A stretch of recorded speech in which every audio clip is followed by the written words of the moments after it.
¿Qué tal amigos? Bienvenidos de vuelta al canal. Muy agradecido siempre a las suscripciones y a los likes. Recomiendo que me piden que lo haga, que le deis a la campanita para que así cuando haya un vídeo podáis verlo y que no se os pase ninguno. Bueno, viendo un poco las visualizaciones que tienen los vídeos, me doy cuenta que lo que más gusta sobre el fútbol es que os cuente batallas, historias mías del pasado, más que incluso la actualidad, ¿no? Eso hace que me tenga que ir rompiendo la cabeza y pensando qué cuento hoy, ¿no? La verdad que lo hago con motivación porque cada vez veo que hay más suscriptores y por lo tanto eso de alguna forma me anima a continuar con este proyecto. Y hoy he pensado, bueno, ¿qué contar, ¿no? ¿Qué contar?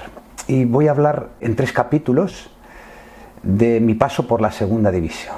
Los 3 equipos de segunda división donde he jugado, uno es el Castilla, otro es el Elche y otro es el Mérida. En mi etapa de formación, porque por fortuna para mí la segunda división fue una etapa de formación porque luego pude jugar en primera división, pero no lo pasé bien. No lo pasé bien, sobre todo los 2 primeros años, Castilla y Elche, y sí que lo pasé muy bien en Mérida. Ese es el resumen. A veces es necesario también pasar por momentos un poco más dramáticos, complicados en tu carrera. Os voy a contar lo que sucedió temporada 1989-90. En mi primer año en el Castilla, primer y único año en el Castilla, fue el año donde doy el salto de pasar de jugar en juveniles a jugar contra hombres ya, ¿no? Por decirlo de alguna forma. Y esto a mí me costó trabajo. Yo venía jugando muy bien en el Real Madrid juvenil, era internacional juvenil, peleábamos lógicamente Liga y Copa del Rey con el Real Madrid. Y el primer año que paso de juveniles es un año de transición, donde yo soy tercer portero del primer equipo, aprovecho para hacer la mili.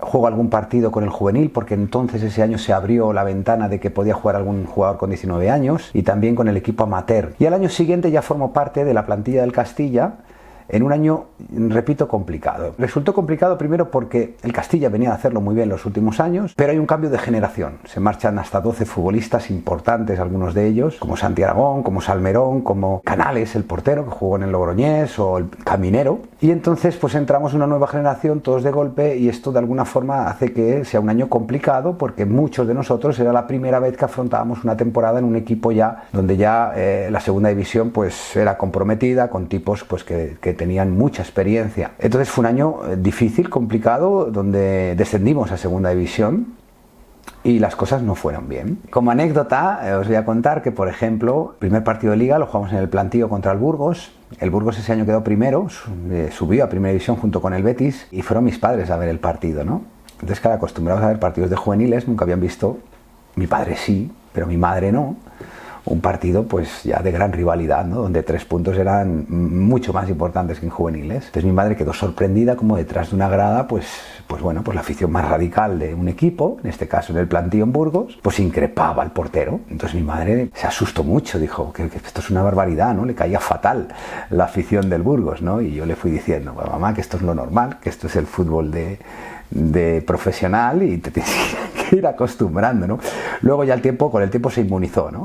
Viendo que lo de la afición del Burgos pues era una chorrada comparado con lo que luego pasaba en primera división, cuando ya las gradas todavía eran más grandes que las del Plantío. Me costó mucho el paso, ya digo, de juveniles al fútbol profesional y los 2 primeros años en segunda división fueron francamente duros, ¿no? En aquella temporada tuvimos de entrenador a Vicente del Bosque. Realmente nunca he tenido una gran relación con él, ¿no? No hay ninguna duda de su categoría como técnico, pero Vicente es verdad que, bueno, pues cuando yo era un chaval y él formaba parte de los técnicos del Real Madrid, pues nunca apostó por mí. Y no pasa nada, porque ha habido grandes entrenadores que no han apostado por mí y ha habido grandes entrenadores que sí lo han hecho. E incluso diría que un futbolista necesita también pasar por esos momentos en su formación, porque esto le motiva y esto hace, bueno, pues que se dé cuenta de que no todo el monte es orégano, ¿no?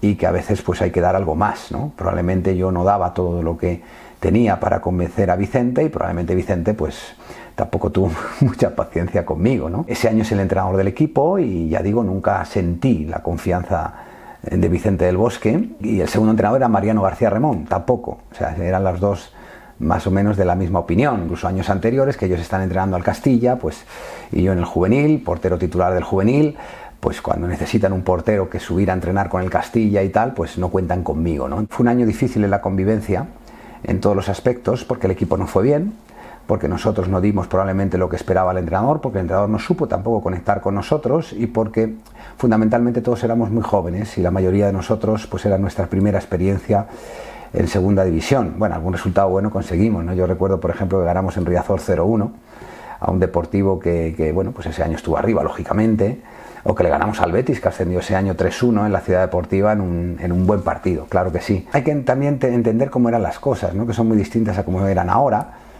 Los entrenadores, sobre todo los filiales, y si habían sido exjugadores, pues estaban en una situación muy distinta a la de ahora, ellos aquí arriba, nosotros aquí abajo. Nosotros mirábamos hacia arriba como ya bastante tenemos con que nos entrene Vicente del Bosque, un sistema muy autoritario, no solamente en el Real Madrid, sino en todos los equipos. Para que os hagáis una idea de la autoridad, en lugar de tener las herramientas que hoy en día tienen todos los chavales y la información que tienen, pues la forma un poco de manejar esta situación de salen por la noche, toman alguna copa, no la toman, pues era que te llamaban a las 11 de la noche, muchas noches, a ver si estabas en casa o no. No había móviles, y si no cogías el teléfono, pues al día siguiente tenías una bronca porque todo el mundo interpretaba que no estabas en el cine. Y tampoco existía la figura del representante que te puede echar una mano en un momento determinado, hablar con el club, no sé, el jugador tiene estas inquietudes. No, el futbolista callaba y callaba. Para que os hagáis una idea, en esas edades, como es lógico, pues los jugadores, y que teníamos además menos información de la que tienen ahora,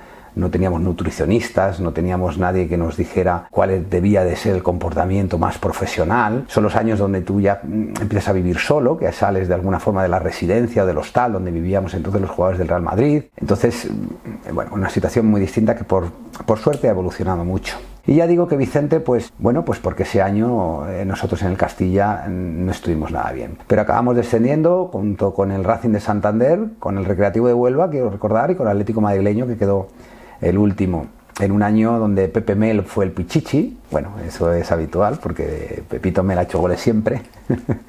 Y a mí seguro que en aquella temporada me hizo alguno. Y bueno, pues la situación no fue sencilla.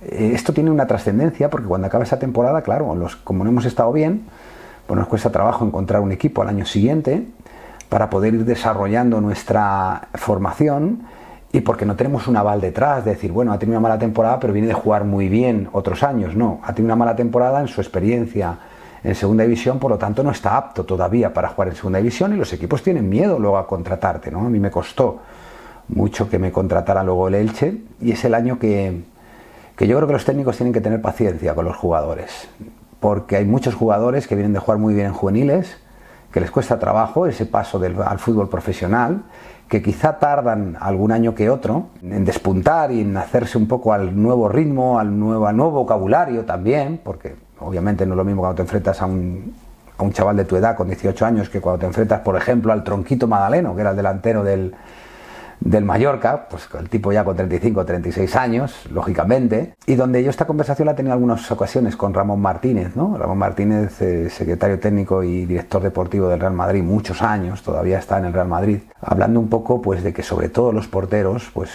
cuesta trabajo ver cuándo van a romper y cuándo se van a adaptar, ¿no? Que sí hay que tener paciencia con los jugadores de campo, todavía más con los porteros, porque bueno, pues acaban rompiendo pues un poco más tarde que los demás. Por eso yo le doy mucho mérito a porteros como Iker o porteros como Víctor Valdés, que desde muy jóvenes han jugado en primera división. Obviamente les ha costado en los inicios, pero enseguida se han podido adaptar y han podido desarrollar sus condiciones desde muy pronto, ¿no? Porque lo normal es tener una carrera, pues a lo mejor como Molina, como César Sánchez, como yo, que vamos cumpliendo etapas, adquiriendo experiencia, aprendiendo como los toros de la lidia, y luego desarrollamos lo mejor de nuestra profesión pues ya en una edad mucho más madura. Pero, repito, es fundamental en los años de formación atravesar por estos momentos complicados, darte cuenta de que no todos los entrenadores te van a querer, que es muy difícil que seas un futbolista al que todos los entrenadores le quieran. Yo cuando hablo con jugadores jóvenes siempre le transmito estas pequeñas experiencias y les digo, tú no esperes que tu entrenador te quiera siempre, habrá momentos dentro de una temporada que esté enfadado contigo, e incluso habrá entrenadores que nunca estén contentos contigo.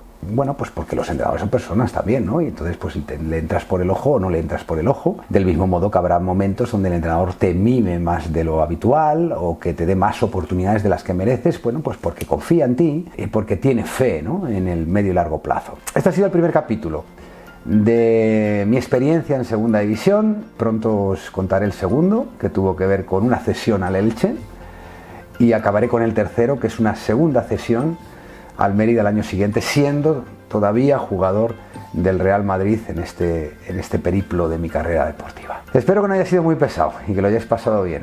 Un abrazo grande a todos, sed felices.